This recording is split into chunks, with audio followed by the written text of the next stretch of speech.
మొదట నీ ఆత్మ వర్ధిల్లాలి, మొదట నీ విశ్వాసం, మొదట నీ భక్తి జీవితం, మొదట నీ అంతరంగ జీవితం. ప్రియుడా, నీ ఆత్మ వర్ధిల్లితే అన్ని విషయాల్లో వర్ధిల్తాం. ఎలీషా ఎంతగా వర్ధిల్లాడంటే, ఏలియా వెళ్ళిపోతున్నాడన్న వార్త వచ్చింది, ప్రభు నన్ను రమ్మంటున్నాడు, నేను వెళ్ళిపోతారా బాబు అని చెప్తే, అట్లా కుదరదు నువ్వెట్లు వదిలిపోతావు, నేను నీతో వస్తా అంటే, నువ్వు నాతో రావద్దురా బాబు అంటే, లేదు నేను వస్తా, ఇది ఇక్కడ ఉండు, మళ్ళీ కొద్ది దూరం మళ్ళీ ఇక్కడ ఉండు, మళ్ళీ ఈలోపు దేవుడు రావడము, ఆయన తీసుకుపోవడానికి ప్రయత్నాలు చేయడము.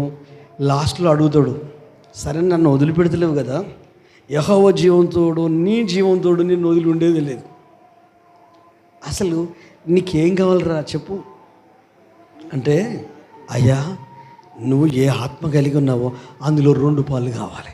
ఎంత అద్భుతమైన కోరికండి, ఎంత పవిత్రమైన కోరికండి. ఎందుకంటే నీ జనాలు ఉన్నప్పుడు, నువ్వున్న కాలంలో జనాలు వేరు, ఇప్పుడు నేనున్న కాలంలో జనాలు వేరు.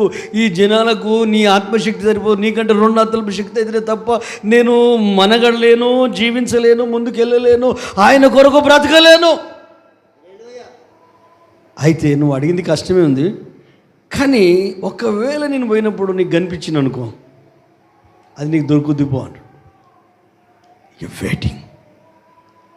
పోతున్నాడు, దుప్పటి కింద పడుతూనే ఉంది. హల్లెలూయా. ఆ దుప్పటిని తీసుకున్నాడు. ఏలియా ఏ పనులు చేశాడు దుప్పటితోని? అదే యోర్దాను కొట్టాడు, దారి చేసింది.